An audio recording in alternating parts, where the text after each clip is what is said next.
नमस्कार दोस्तों, धर्मगंगा में आपका स्वागत है। वाराणसी शहर ना जाने कितनी चीजों के लिए प्रसिद्ध है। मंदिरों से लेकर पतली गलियों तक, गंगा आरती से लेकर प्रसिद्ध घाटों तक,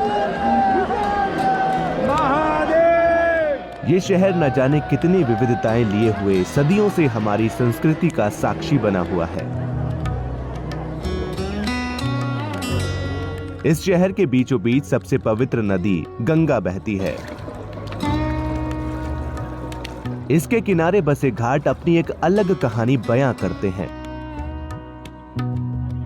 गंगा किनारे बसे इन घाटों में से एक है मणिकर्णिका घाट।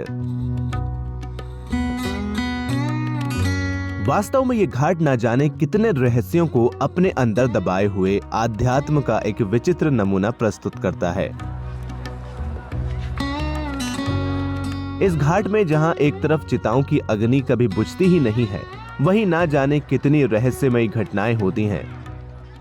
इतनी विचित्रताओं की वजह से इस घाट में आखिर ऐसा क्या खास है जो इसे दूसरे घाटों से अलग और विचित्र बनाता है। आइए जाने वाराणसी के मणिकर्णिका घाट से जुड़े कुछ रहस्य और विचित्र तथ्यों के बारे में। मणिकर्णिका घाट का इतिहास।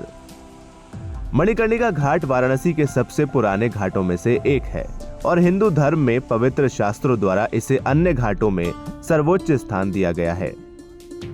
ऐसा माना जाता है कि अगर यहाँ किसी व्यक्ति का अंतिम संस्कार किया जाता है तो उसे तुरंत मोक्ष की प्राप्ति होती है। अर्थात इस स्थान पर अंतिम संस्कार होने पर व्यक्ति सीधे स्वर्ग को जाता है। पुराणों में यह भी बताया गया है कि इस स्थान पर आकर मौत भी दर्दहीन हो जाती है, जिसका मतलब हुआ कि इस स्थान पर जिस भी व्यक्ति की मृत्यु होती है उसे किसी भी दर्द की अनुभूति नहीं होती है। ये सिंधिया घाट और दशामेश्वर घाट दोनों के बीच में बसा हुआ है। इतिहास की बात करें तो ये इस शहर में मौजूद सबसे पुराने घाटों में से एक है।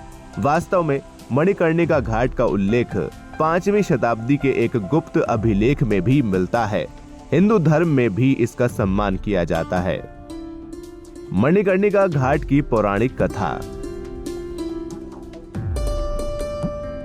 मणिकर्णिका घाट में चिताओं के दहन और अंतिम संस्कार की एक पुरानी पौराणिक कथा प्रचलित है। इस कहानी में ही इस घाट का मणिकर्णिका नाम पड़ने का कारण भी छिपा है। ऐसा माना जाता है कि जब देवी आदि शक्ति, जिन्होंने देवी सती के रूप में अवतरण लिया था, अपने पिता के अपमान की वजह से वो अग्नि में कूद गई थी और उस समय भगवान शिव उनके जलते शरीर को हिमालय तक ले गए। उस समय भगवान विष्णु ने भगवान शिव की दुर्दशा को देखकर अपना सुदर्शन चक्र देवी आदिशक्ति के जलते हुए शरीर पर फेंका, जिससे उनके शरीर के 51 टुकड़े हो गए। प्रत्येक स्थान जहां उनके शरीर के टुकड़े पृथ्वी पर गिरे, उन्हें शक्तिपीठ घोषित किया गया था।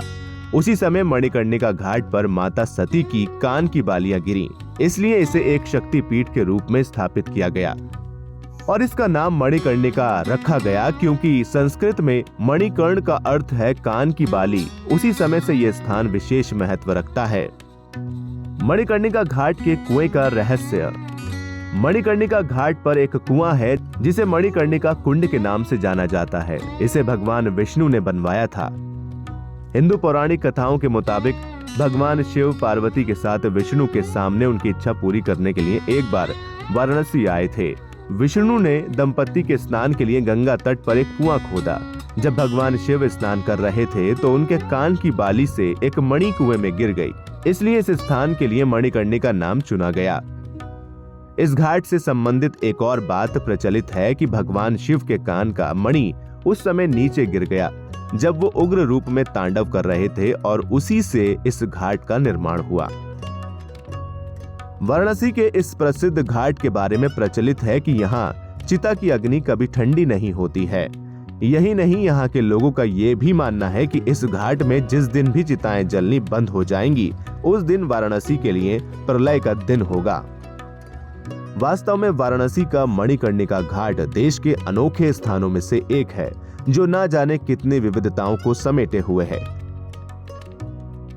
जीवन की वास्तविकता, अद्भुत नजारा देखने आपको भी एक बार इस घाट के दर्शन के लिए जरूर जाना चाहिए।